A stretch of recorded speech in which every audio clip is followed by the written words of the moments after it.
everybody, and welcome back to Off the Cuff. We're starting a brand new season. We have a lot of great shows for you this summer and fall coming up, so it's great to be back in the studio. Today, I have the one and only lovely Nikki Griffiths. Welcome back to the show, Nikki. Thanks, Ron. Thanks for having me. I'm good. How are you? Good. It's a pleasure to have you back. Always a pleasure. How's your summer going? So far, so good. Can't complain.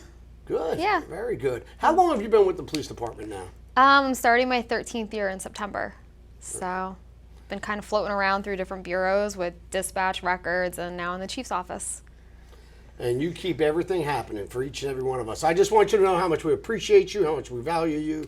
And as this show goes on for the next 15 minutes or so, all of you at home are going to learn just a little bit more of what Nikki does. To any task that is assigned to Nikki, she runs with it, and it turns to gold. And if she's not given a task, she's creating them on her own. She spearheads up numerous programs here, so we're excited to hear, Nikki, about what's going on now and what's going to take place in the near future. Thank you. I appreciate it. I want to ask you, the food drive. I know you spearheaded that. You kicked that all off by yourself, and it's so successful. Tell us about it. So we actually just wrapped up the 5th year of it.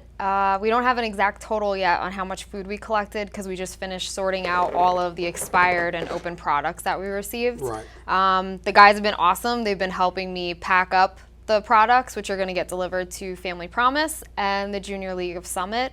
So families within town will actually benefit from the items that the residents and businesses and so on and so forth that we're able to collect. We've partnered up with the Liberty Group out of Berkeley Heights because they donate all of the boxes and the collection bins that we utilize. This year we also teamed up with the UPS store in town. She actually donated all of the posters for us and housed one of the collection bins and had one of the biggest collections of canned goods that we brought in this year, which was really nice. Very nice. Yeah, we had a goal of 1,000 pounds to collect. And I don't know, we should have an idea this week how much we've brought in because the guys are going to carry the boxes and weigh them out for me. Does it seem to get better since it's the 5th year? Does every year it get bigger and bigger? We've had a pretty consistent trend of it growing every year, which has been really wonderful. The community's been super, super positive with benefiting us in being able to contribute these items to local families and families within the county that are facing food insecurity issues or, times that are just a little bit difficult for them to make ends meet, to be able to put the food on the table and in the cabinets for their kids. Like I said, I've been really happy with how we've improved every year. Our first year we only collected, well, I shouldn't say only, but we collected 300 pounds of food, which was a huge starting point because we didn't really know what we were doing. Next year we have a few ideas that we're going to be teaming up with the PBA to get a little bit more involved.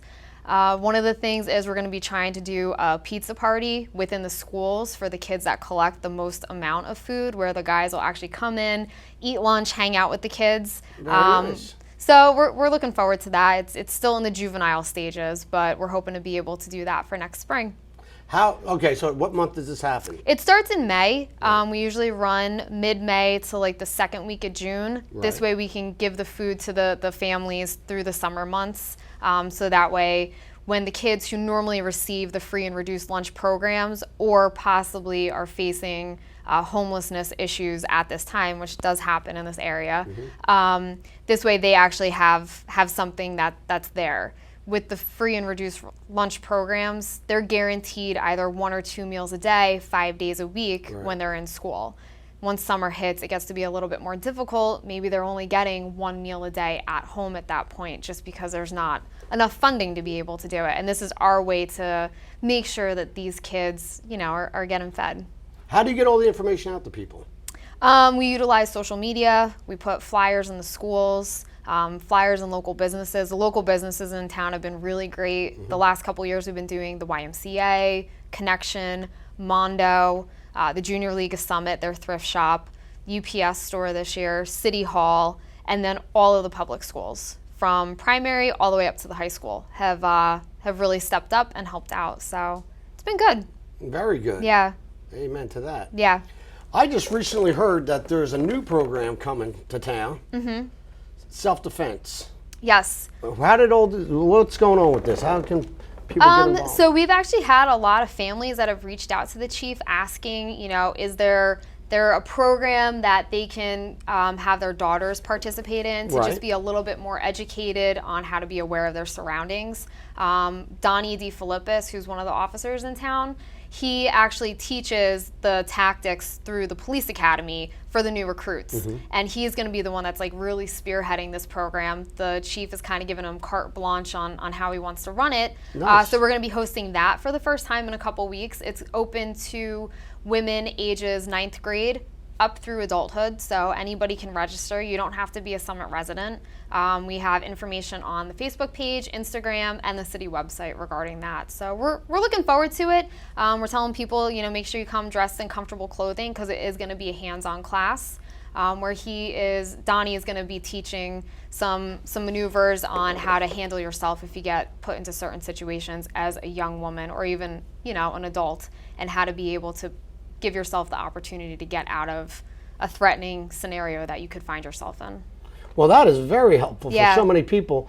And where's it going to be held? I know people are going to go on the website, on our website, to check out the date and where it's going to be held. Yep, it's going to be utilized through the Summit Middle School, Lawton C. Johnson Summit Middle School. They just have new wrestling mats that they got, so we're going to take advantage of it. The Board of Education's really helped out with us, being able to fulfill a location to house us for it. So we'll see how it goes. I'm looking forward to it. I think it's going to be a good turnout. It's going to be a great turnout, we hope. So all you ladies, please feel free. Go on the website, contact headquarters. Any information that you need will be there. And if there's something there, you have any questions that you don't see, just call 273-0051 and ask to be contacted with us, and we'll let you know where to take it from there. We look forward to seeing so many of you there. Nikki, I have another one for you. All right. This is very important. It's been so successful, and the Summit Cares program. Yeah, Summit PD Cares was actually an initiative of the late Detective Matt Tarantino that he had kind of started. It's a program that's geared towards individuals within the community, both juveniles and adults, that fall possibly on the spectrum for autism or other disorders that they've been diagnosed with. It also includes adults that may be diagnosed with dementia or Alzheimer's. So the program really is to put the officers in touch with knowing what they're up against if they come into contact with certain individuals within town. And what people can do to register is they can get a form, and it's pretty detailed, the amount of information that goes on the form, but it's found both on the city website. You can request it by coming into the police department in person. And what the families will do, whether it's for their child or maybe a parent or a loved one who is diagnosed with one of these disorders, they are able to register them, give in-depth information about, like I said, what the officers may be walking into. Is the individual nonverbal? This way they know if they come into contact, why is this person not talking to me? Why are they not answering the door? Certain triggers can be flagged in there. So this includes, maybe the individual is put off by lights and sirens, loud noises. If you come banging on the door in a boisterous manner because you get a call to the residence. Right. So what happens is the families fill out the forms, they turn them into us. We request also if they can submit a photograph, and this all gets uploaded into our CAD system, which is a computer-aided dispatch system for the officers. So if they get sent to an address of 123 Main Street, they'll have an icon that actually pops up on their computer screen where the address is, and with that they can click on it and then read the entire summary about the individual at that residence and what they possibly are diagnosed with and how to then handle the situation to go in and maybe de-escalate from a different standpoint than they normally would. We have a couple residents in town that are already currently registered. Right. It's been beneficial in the fact that we had a young man that had walked away from his house, and the officers didn't know because the family didn't know that we had this program, but he actually in turn was deathly afraid of dogs, and we called K-9 out to assist with a search of him because he was about 7 or 8 years old. Mm-hmm. And had we known earlier, we could bring the dogs in, right, but maybe they can kind of hold them off a little bit if they start getting, putting off that they're onto the scent of the young man because he's probably going to go into hiding.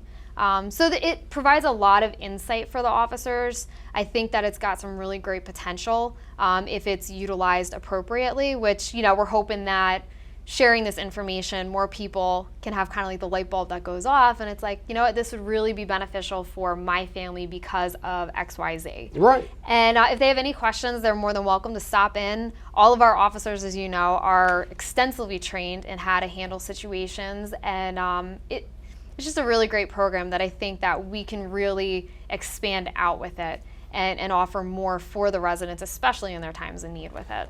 I believe it's definitely one of the best programs that we have. That's going to continue to get even better, without a doubt. Yeah. All right. Thank you for sharing that, and the importance of people, coming to us and going on the website and filling out this information. And please spread the word, whether it's in the schoolyard, the grocery store, at a block party, that you've seen this on Off the Cuff, and share with as many people as you can. Thank you so much. We have something very exciting coming up again this August. Yep. And what is that, Nikki? National Night Out is held the first Tuesday of every August. We've been doing this for, probably over 10 years at this point now. Right. Every year it seems to grow a little bit more. Mm-hmm. We had the New Jersey State Police helicopter land a couple years ago. Mm-hmm. That may possibly be in the making. We have all different organizations that come out, from the Union County SWAT team, the Bomb Squad, New Jersey State Police, U.S. Coast Guard. We've had every agency and summit comes out for it. It's really a great program that we work very closely with the Department of Community Programs for. Mm-hmm. The guys here at Hometown TV come out and film it, and it's just really skyrocketed. I think each year it grows more and more and more. We've actually taken up both portions of the Village Green now into like the maybe playground section. They have live music, activities for kids, food trucks, you name it, they have it. So we have a lot of good things going on here at Summit. Wow. Keeps getting, the list grows every year. Every year we have more and more programs that we're throwing out there. And a lot of that is because of you and all that you help do. I appreciate it. So we truly do appreciate you again. Thank you. Everybody, we hope that you are truly enjoying your summer. And until the next time, stay safe. Continue to have fun. Know that we're always here for you. We're just a phone call away. And if you see an officer in town, walk up, introduce yourself. We always like to make new friends. God bless you. Take care. Look forward to seeing you next time.